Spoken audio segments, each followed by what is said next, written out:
Bismillahirrahmanirrahim. Assalamualaikum warahmatullahi wabarakatuh.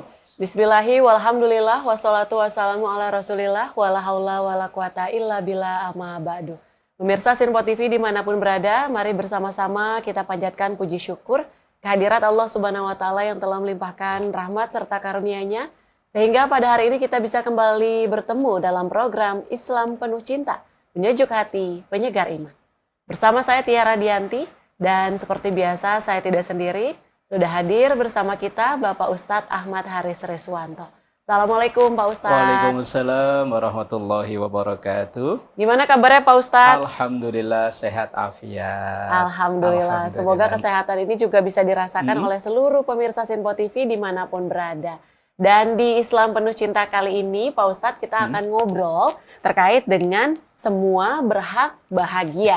Nah, apa maksudnya ini? Semua berhak bahagia. Untuk penjelasan lebih lanjutnya kita akan langsung saja mendengarkan. Silakan Pak Ustadz. Baik. Assalamualaikum warahmatullahi wabarakatuh. Waalaikumsalam warahmatullahi wabarakatuh. Alhamdulillahilladzi wa kafa wassalatu wassalamu ala sayyidina Muhammadinil Mustafa wa ala alihi wa ashabihi ahli sidqi wal wafa amma ba'du. Saudaraku pemirsa Sinpo TV dimanapun berada, juga Mbak Tiara, semoga selalu merasa bahagia dimanapun, kapanpun, bersama siapapun, semoganya. Amin ya rabbal alamin. Karena memang kebahagiaan itu ibarat kalau dalam pembukaan Undang-Undang Dasar kita, kemerdekaan adalah hak segala bangsa. Ya sama, kebahagiaan adalah hak semua kita. Kebahagiaan adalah hak semua kita, dimanapun, kapanpun, kondisinya apapun, seharusnya lah kita dalam keadaan bahagia. Lah kenapa terkadang kebahagiaan itu sulit untuk diraih? Karena memang terkadang kita itu terlalu tinggi membuat standar untuk bisa bahagia.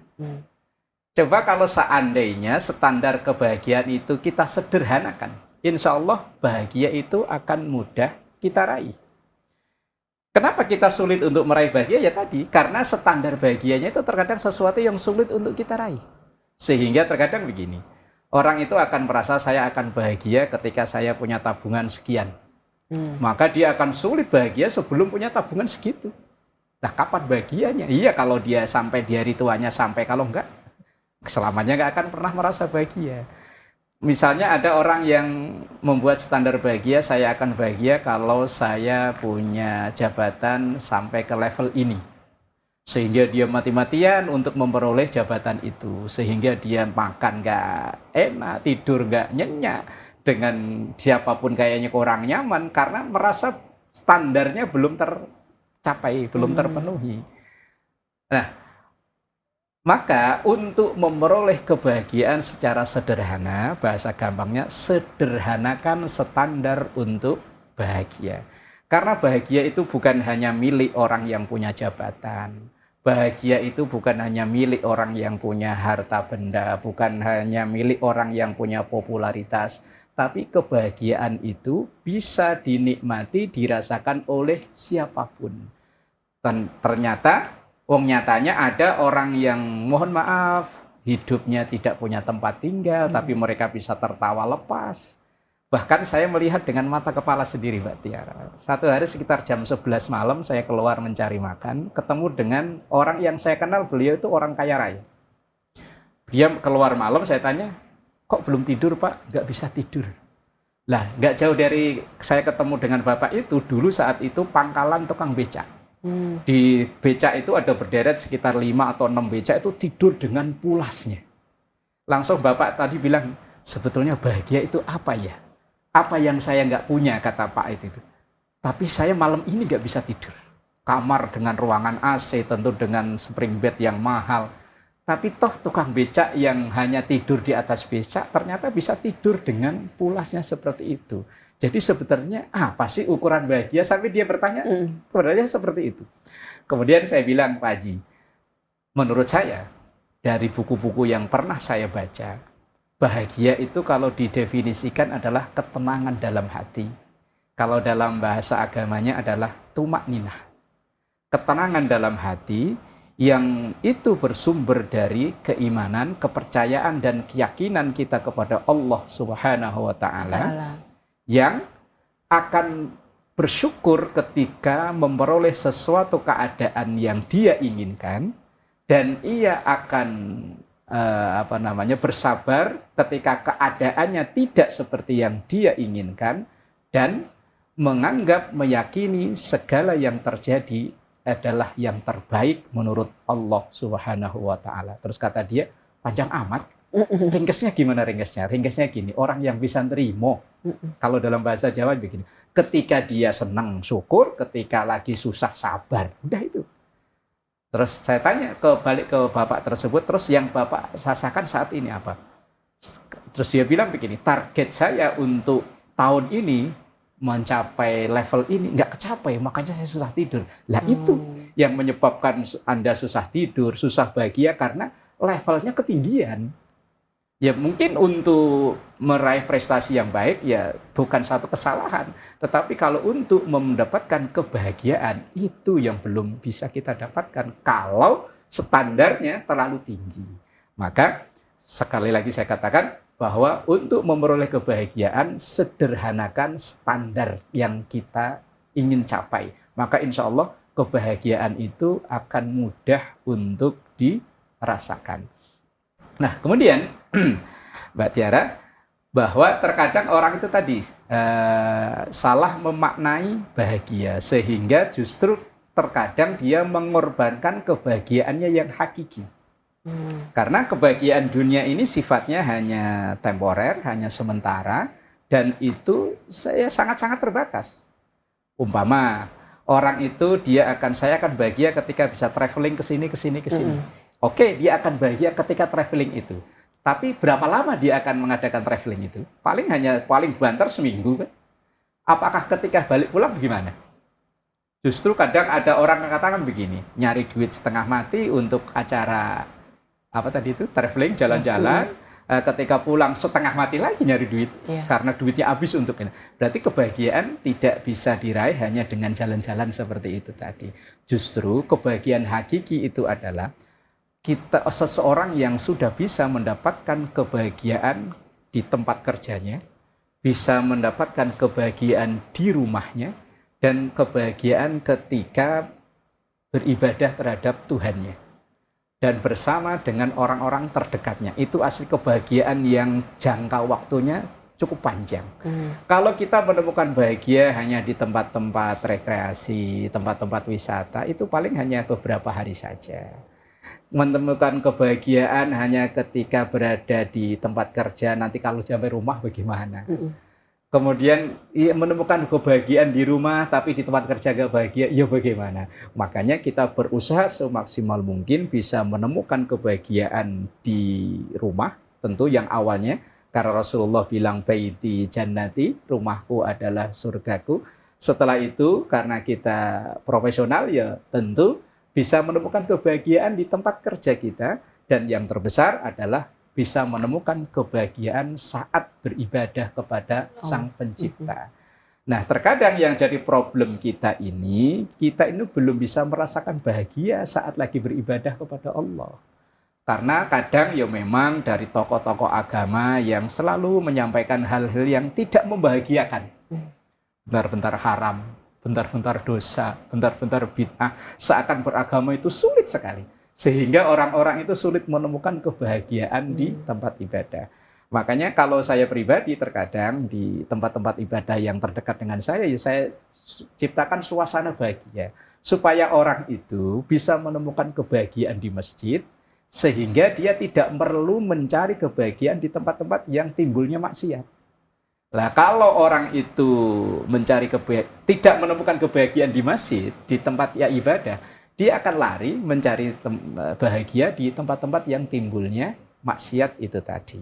Makanya kebahagiaan itu adalah hak siapa saja, di mana saja seharusnya, dan bersama siapa saja seharusnya. Nah, kebahagiaan hakiki itu adalah ketenangan dalam hati kita yang bisa menerima keadaan lingkungannya, keadaan temannya, keadaan sekitarnya. Insya Allah kalau orang bisa menerima itu, kebahagiaan akan bisa dirasakan. Tapi ini memang butuh proses, butuh kita melatih diri kita ini agar bisa menerima keadaan di sekitaran kita sehingga kita menjadi orang yang berbahagia.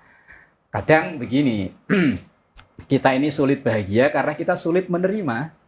Kita berada di tempat kerja dengan lingkungan orang-orang yang kita nggak bisa nerima, maka kita nggak bahagia.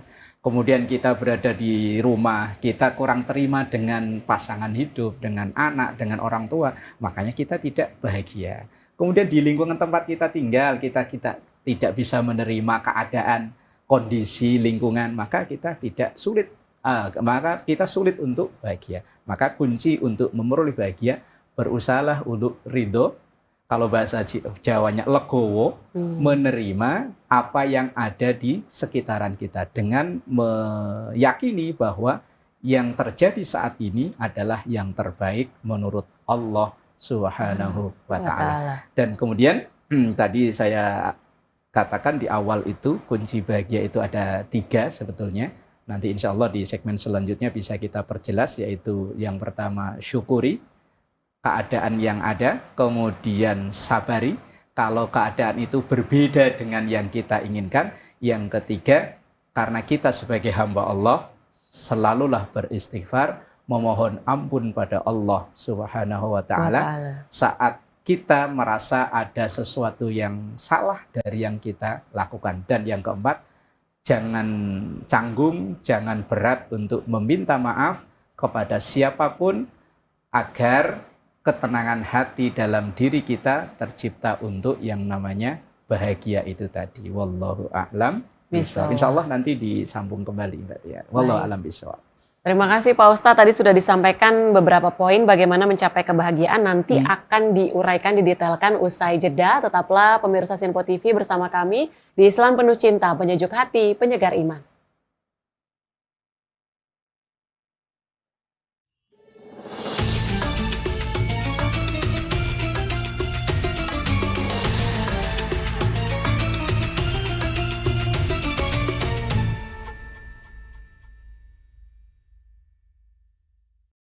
Alhamdulillahirrabbilalamin, Anda kembali menyaksikan Islam Penuh Cinta, penyejuk hati, penyegar iman. Masih bersama saya Tiara Dianti dan tentu bersama Bapak Ustadz Ahmad Haris Riswanto. Di episode kali ini kita ngobrol terkait dengan semua berhak bahagia. Tadi di segmen awal Pak Ustadz juga sudah menyampaikan beberapa kunci menjadi bahagia ataupun bagaimana sih caranya mencapai kebahagiaan sejati dalam Islam gitu ya Pak Ustadz ya. Pertama yaitu dengan bersyukur, kemudian bersabar, beristighfar, dan juga jangan sungkan ataupun jangan malu untuk meminta maaf. Nah, untuk penjelasan lebih lanjutnya kita akan langsung saja mendengarkan. Silakan Pak Ustadz. Baik. Saudaraku pemirsa Sinpo TV dimanapun berada, juga Mbak Tiara, bahwa harapan kita salah satunya adalah kebahagiaan di dunia, terlebih lagi kebahagiaan di akhirat. Lah untuk memperolehnya ini bersumber dari hadis Rasulullah Sallallahu Alaihi Wasallam yang diriwayatkan oleh Imam Muslim bahwa Rasulullah bersabda, "Ajaban li amril mu'min, inna amrahu kullahu khair, wa laisa dzalika li ahadin illa lil mu'min." Sungguh menakjubkan segala sesuatu yang terjadi pada orang-orang yang beriman, bahwa kesemuanya itu akan bisa menjadi sumber kebahagiaan bagi orang yang beriman itu. In asobathu sarra syakara. Kalau ia lagi dalam keadaan berkecukupan atau keadaan sesuai dengan yang dia harapkan, syakara, maka ia bersyukur. Fakana khairan lahu, maka itu baik buat dia, maka itu sumber kebahagiaan buat dia. Wa in asobathu dharra sabara. Kalau keadaannya lagi sulit, keadaannya lagi tidak seperti yang dia inginkan, maka ia bisa bersabar, itu juga bahagia. Jadi yang pertama, kunci untuk memperoleh bahagia itu adalah syukur, yaitu menerima segala yang terjadi atau yang dikaruniakan oleh Allah kepada dia. Orang yang tidak bahagia itu adalah orang yang tidak bisa bersyukur. Apapun keadaannya, seberapapun yang ia peroleh, kalau orang-orang yang tidak bersyukur, maka inna adzabi lasyadid, akan merasa seperti azab. Dia tidak bisa bersyukur dengan kondisi pekerjaannya, nggak bisa bersyukur dengan kondisi rumah tangganya, dengan keluarganya, dengan lingkungannya. Walaupun orang lain sudah bahasa kita mah pengen seperti dia, tapi bagi dia kok dia tidak bersyukur, itu yang sulit untuk bahagia. Maka bahasa terbaliknya, pengen bahagia yang pertama adalah syukuri. Kalau dalam lagu katanya syukuri apa yang ada. Ya. Nah, karena hidup itu adalah Anugerah. itu yang terpenting. Yang kedua adalah sabar. Sabar itu meliputi menahan diri dari amarah. Kemudian atau menahan diri saat musibah itu datang dan menahan diri dari melakukan hal-hal yang tidak dikehendaki atau tidak diridhoi oleh Allah Subhanahu wa taala. Orang yang sabar meliputi sabar ketika ia melakukan kebaikan, sabar ketika ia menjauhi maksiat, dan sabar ketika menjalani ketentuan Allah. Orang-orang yang bersabar dalam kondisi apapun, insya Allah orang yang selalu dalam kebahagiaan dari Allah Subhanahu wa taala. Kemudian yang ketiga, jangan lupa untuk selalu beristighfar. Karena dengan beristighfar itulah ketenangan hati akan diperoleh oleh seseorang. Karena galaunya hati ini terkadang berawal dari kesalahan dan dosa yang kita lakukan. Nah, dosa itu bisa ada dua kemungkinan, dosa yang hablu minallah, ada yang hablu minannas. Yang hablu minallah tentu dengan banyak istighfar. Rasulullah Shallallahu Alaihi Wasallam sendiri, beliau pribadi yang maksum, pribadi yang jauh dihindarkan dari dosa, itu pun beliau dalam hari-harinya selalu beristighfar, memohon ampun pada Allah. Istighfar itu bukan berarti orang yang banyak dosa, bukan. Istighfar itu sebagai bentuk pendekatan diri kita kepada Allah untuk penenangan jiwa atau batin kita untuk memperoleh kebahagiaan itu. Itu yang dituntunkan oleh Rasulullah Shallallahu Alaihi Wasallam kepada kita. Nah, kemudian yang selanjutnya, karena dosa kita itu juga ada yang hablum minannas, maka Mbak Tiara tadi jangan sungkan, jangan malu untuk meminta maaf. Insya Allah kebahagiaan akan kita raih dengan syukur, sabar, beristighfar, dan tidak sungkan dan tidak malu untuk meminta maaf kepada sesama kita. Kebahagiaan akan kita peroleh, insya Allah. Karena dalam doa kita itu, Rabbana atina fid dunya hasanah wa fil akhirati hasanah wa qina adzabannar. Itu doa kita semua, harapan kita semua, di dunia bahagia, di akhirat bahagia, jauh dari api neraka. Itu tujuan hidup kita yang paling mendasar, yaitu untuk bahagia dunia, bahagia akhirat, jauh dari siksa api neraka. Wallahu a'lam bishawab. Tadi sudah disampaikan terkait dengan cara ataupun kunci untuk meraih kebahagiaan itu sendiri ya Pak Ustadz. Lalu sebenarnya ada nggak sih Pak Ustadz kebahagiaan yang sudah dijamin gitu Pak Ustadz oleh agama ataupun dalam Islam itu sendiri, atau seperti apa kebahagiaan yang dijamin dalam Islam? Apakah ada Pak Ustadz? Sebetulnya ada. Setiap kita itu ada rasa yang sudah tanpa kita minta udah diberi oleh Allah. Nah, sebetulnya itu adalah sumber bahagia yang sudah diberi oleh Allah tanpa kita minta. Tapi terkadang pemberian Allah itu tidak disyukuri, itu yang menghilangkan rasa bahagia yang sebetulnya itu bawaan lahir. Fisik kita yang ada ini, apakah dulu kita minta? Kan enggak ya? Enggak. Kita dilahirkan dalam seperti ini dengan jari yang genep 5. Alhamdulillah. Mata yang alhamdulillah semuanya berfungsi dengan baik. Ini adalah sebetulnya sumber untuk kita memperoleh bahagia. Tetapi kenapa bahagia itu kadang tidak jadi, batal kita peroleh? Karena kita tidak mensyukuri. Betapa, misalnya mohon maaf ya Tiara, gini ya. Ketika ada orang yang terlahir dalam kondisi fisik yang lebih daripada yang lain. Ketika ia nggak terima, maka kebahagiaan akan nggak dirasakan. Dia akan cari mati-matian, cari obat pelangsing. Padahal mungkin dari tubuhnya yang lebih dari orang lain itu bisa menjadi sumber. Bahkan kadang mohon maaf, saya ketika nonton entah acara podcast atau apa ya, dari orang-orang yang punya keterbatasan. Yang itu karena keterbatasan itulah justru dia akan memperoleh nilai lebih. Mohon maaf, saya pernah dulu nonton seseorang yang diberi fisik oleh Allah berbeda dengan umumnya orang. Kalau rata-rata kita orang Indonesia itu tinggi badan 160, 170, ini tinggi badan cuma pas meter. Tetapi ketika ditanya, Bang, bagaimana Abang menyikapi dengan beliau? Bilang, saya alhamdulillah dikasih badan seperti ini oleh Allah. Sehingga dengan badan seperti ini, saya bisa meraih prestasi yang mungkin tidak bisa diraih oleh orang yang punya tinggi badan 160 itu tadi. Artinya, dengan kondisi dia yang ketika orang lain menganggapnya kurang, tapi dia bisa mensyukuri dan kemudian ia menikmati, maka kebahagiaan bisa bersumber dari fisiknya yang dalam tanda kutip menurut orang lain kurang itu tadi. Sebetulnya Mbak Tiara, setiap kita ini sudah diberi modal oleh Allah, diberi jaminan kebahagiaan oleh Allah, tetapi dalam langkahnya terkadang kita salah langkah, tidak bisa mensyukuri, tidak bisa memanfaatkan. Justru kadang kita malah mengkufuri, sehingga kebahagiaan yang seharusnya diberikan oleh Allah itu justru malah dicabut oleh Allah. Dalam makalah Ibnu Athaillah dalam kitab Hikam, beliau menyampaikan begini, man lam yashkurin ni'am faqad ta'arrada li zawaliha.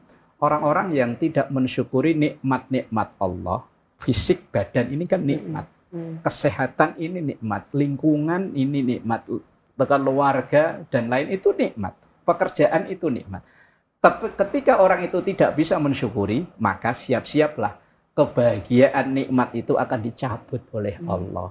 Betapa mohon maaf orang yang dikaruniai badan lebih pendek daripada yang lainnya, tapi dia tidak bersyukur, dia hari-hari hanya ngeluh saja. Tapi ketika dia bisa mensikapi, mensyukuri, menikmati, justru keadaan fisiknya itu yang menjadi nilai lebih dibanding dengan orang lain. Banyak, terus saya pernah menonton lagi orang terlahir dalam keadaan tunanetra. Itu mungkin kalau bagi orang yang tidak bisa mensyukuri tiap hari hanya ngeluh, apa sih yang dikehendaki oleh Tuhan kok saya dilahirkan dalam keadaan seperti ini. Tapi apa yang terjadi ketika dia ditanya, apakah Anda pernah memprotes kepada Tuhan, tidak terima dengan Anda dilahirkan seperti ini? Dia mengucap, saya bersyukur kepada Allah bahwa saya dilahirkan dalam keadaan tunanetra, paling tidak ada satu sumber dosa yang udah tertutup lewat pandangan mata. Ini bagi orang yang bisa menikmati, mensyukuri apa yang diberikan oleh Allah kepadanya. Tapi kalau orang yang sudah tidak bisa menikmati, mensyukuri, ya tadi, man lam yashkurin ni'am faqad ta'arrada li zawaliha. Orang yang tidak bisa mensyukuri nikmat-nikmat, ya siap-siap nikmat itu akan semuanya diambil oleh Allah Subhanahu wa ta'ala. Wallahu a'lam bishawab. Lalu apakah ini juga berkaitan dengan stigma ataupun ya pandangan dari masyarakat yang dibentuk gitu Pak Ustadz, atau mungkin yang dibentuk oleh dunia, bahwa kalau misalnya tadi kita berbicara soal fisik, cantik tuh harus misalkan ya Pak Ustadz tinggi atau langsing atau putih, sehingga itu yang kemudian menjadi salah satu masyarakat membentuk pandangan, ataupun mungkin secara personal membentuk pandangan kalau cantik itu harus seperti ini, harus seperti ini. Atau seperti apa Pak Ustadz? Tapi balik lagi sebenarnya ke diri sendiri ya Pak Ustadz, terkait dengan bersyukur tadi. Baik. Memang di masyarakat kita kadang ada orang yang memberikan standar itu tadi. Standar kalau cantik itu seperti ini, kalau ganteng itu seperti ini. Padahal cantik, ganteng itu kan kalau hanya bersumber dari fisik ini saja kan sifatnya hanya berapa lama sih? Nah, itu pun tidak semua standar itu sama. Wong kita pernah nonton Miss Universe kan, itu ratu kecantikan dunia, tapi ternyata menurut awam orang kulitnya juga tidak putih bersih, tapi ternyata kulitnya agak gelap, tapi ternyata kecantikan itu bukan hanya dari kulit putih yang bersih, tinggi badan, ya tidak. Tapi memang standar masyarakat awam bahwa menstandarkan cantik, ganteng itu dengan ini kriteria ini. Tetapi tadi balik lagi ke pribadi seseorang. Bagi orang yang bisa mensyukuri, walaupun menurut halayak umum, pandangan banyak orang awam, dia itu tidak cantik, tidak ganteng, tapi bagi halayak orang umum ternyata prestasinya melebihi orang yang punya fisik. Dengan kesempurnaan dalam tanda kutip itu tadi. Jadi lagi-lagi kembali ke orang tersebut. Selama orang tersebut bisa mensyukuri, menerima, menikmati, insya Allah itu adalah sumber kebahagiaan. Apapun yang terjadi, walaupun menurut orang lain itu tidak bahagia, tapi bagi yang menjalani itulah kebahagiaan yang sebetulnya. Wallahu a'lam bishawab. Baik, terima kasih Pak Ustadz. Semoga melalui Islam Penuh Cinta kali ini bisa bermanfaat bagi seluruh pemirsa Sinpo TV dimanapun berada. Dan saya Tiara Dianti mewakili seluruh kerabat kerja yang bertugas pamit undur diri. Terima kasih. Wassalamualaikum warahmatullahi wabarakatuh. Astaghfirullahaladzim laqal ma'bud ya dzal jalali wal ikram. Bismillahirrahmanirrahim.